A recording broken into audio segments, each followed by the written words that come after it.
ചലച്ചിത്ര പിന്നണി ഗായകൻ ശ്രീ ജി ശ്രീറാം നമ്മോടൊപ്പം ചേരുകയാണ്. ശ്രീ ജി ശ്രീറാം, സംഗീത ലോകത്തിന് തീരാ നഷ്ടം തന്നെയാണ് സാക്കിർ ഹുസൈൻ്റെ വിയോഗം. എങ്ങനെയാണ് അദ്ദേഹത്തിൻ്റെ ആ കലാരംഗത്തിന്, സംഗീത രംഗത്തിന് അദ്ദേഹം നൽകിയ നിസ്തുലമായ സംഭാവനകളെ താങ്കൾ ഓർത്തെടുക്കുന്നത്?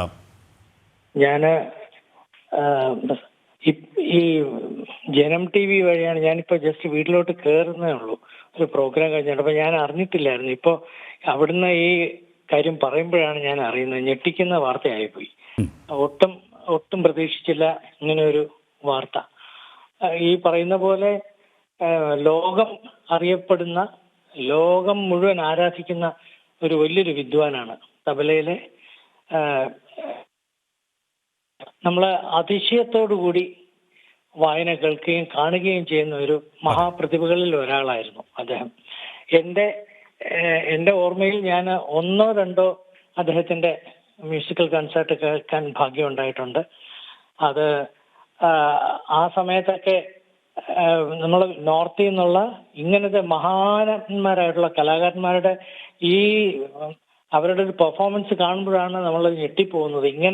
ഇങ്ങനെയൊക്കെ തബലയിൽ അല്ലെങ്കിൽ അത്തരത്തിലുള്ള വാദ്യങ്ങളിൽ ഇങ്ങനെയൊക്കെ വായിക്കാമല്ലോ, അല്ലെങ്കിൽ നമ്മളെ മനസ്സിനെ മഥിപ്പിക്കുന്ന രീതിയിൽ ഈ സംഗീതത്തിലേക്ക് നമ്മളെ ആഴ്ന്നിറക്കാനുള്ള മാജിക്കൽ പവർ ഇവർക്കൊക്കെ ഉണ്ടല്ലോ എന്ന് അതിശയിച്ചു പോകുന്ന നിമിഷങ്ങളായിരുന്നു അതൊക്കെ.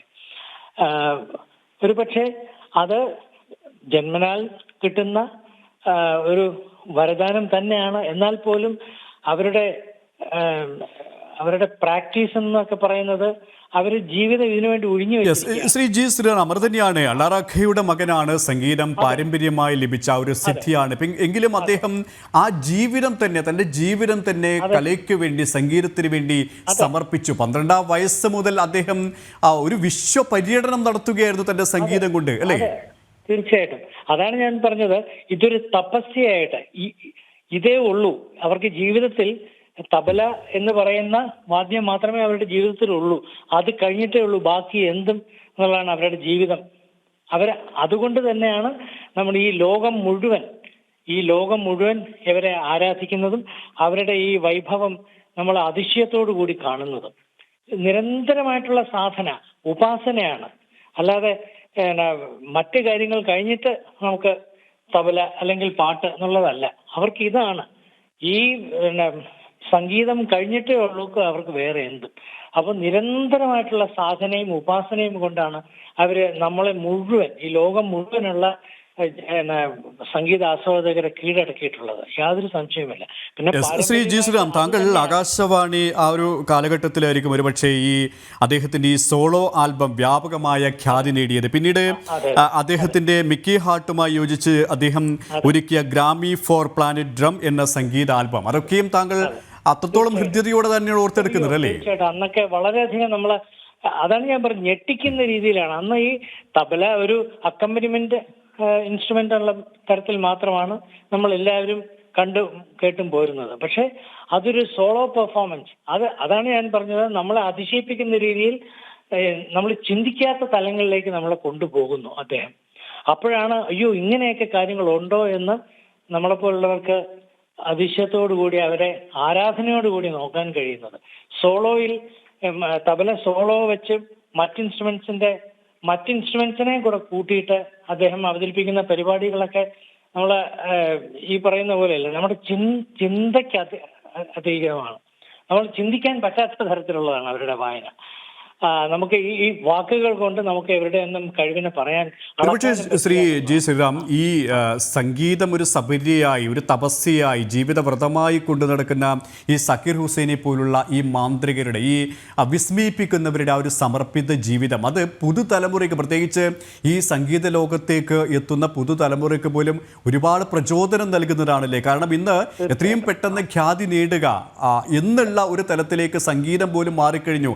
അവിടെയാണ് ജീവിതം കൊണ്ട് മാത്രമേ, സമർപ്പിതമായ ഒരു സബര്യ കൊണ്ട് മാത്രമേ ഉയരങ്ങളിൽ എത്തപ്പെടാൻ കഴിയൂ എന്നുള്ള ഒരു ഉദാഹരണം തന്നെയായി ഉസ്താദ് മാറുന്നത്, അല്ലേ? തീർച്ചയായിട്ടും. ഇത്തരത്തിലുള്ള കലാകാരന്മാരെല്ലാം തന്നെ ഒരുപക്ഷെ ഞാൻ ഈ നേരത്തെ സൂചിപ്പിച്ച പോലെ ദൈവത്തിന്റെ വരദാനമാണ് ഈ സംഗീതം, ജ്ഞാനം എന്നുള്ളത്. അതിനോടൊപ്പം നിരന്തരമായിട്ടുള്ള സാധനയാണ്. ഇവരൊക്കെ ഏറ്റവും ചുരുങ്ങിയ സമയം ദിവസമുള്ള പ്രാക്ടീസ് എന്നൊക്കെ പറഞ്ഞ് 18 മണിക്കൂറൊക്കെയാണ്. 18 മണിക്കൂറും ചിലപ്പോൾ അതിൽ കൂടുതലും അതൊക്കെയാണ് അവരുടെ പ്രാക്ടീസിന് അവരെടുക്കുന്ന സമയം. അപ്പം നിരന്തരം സാധന തന്നെയാണ്. ഇത് കഴിഞ്ഞിട്ടേ ഉള്ളൂ ഊണും ഉറക്കവും എന്നുള്ളതാണ്. അപ്പൊ ഇത്രയും ഒരു പക്ഷെ 12-ാം വയസ്സ് മുതൽ അതുവരെ ജനിച്ചപ്പോൾ മുതൽ അല്ലെങ്കിൽ അമ്മയുടെ വയറ്റിൽ കിടക്കുമ്പോൾ മുതൽ അച്ഛന്റെ തബലവാദനം അതുപോലെ മറ്റുള്ള കലാകാരന്മാരുടെ എല്ലാം സംഗീതം കേട്ടാണ് ഇദ്ദേഹം വളർന്നത് തന്നെ.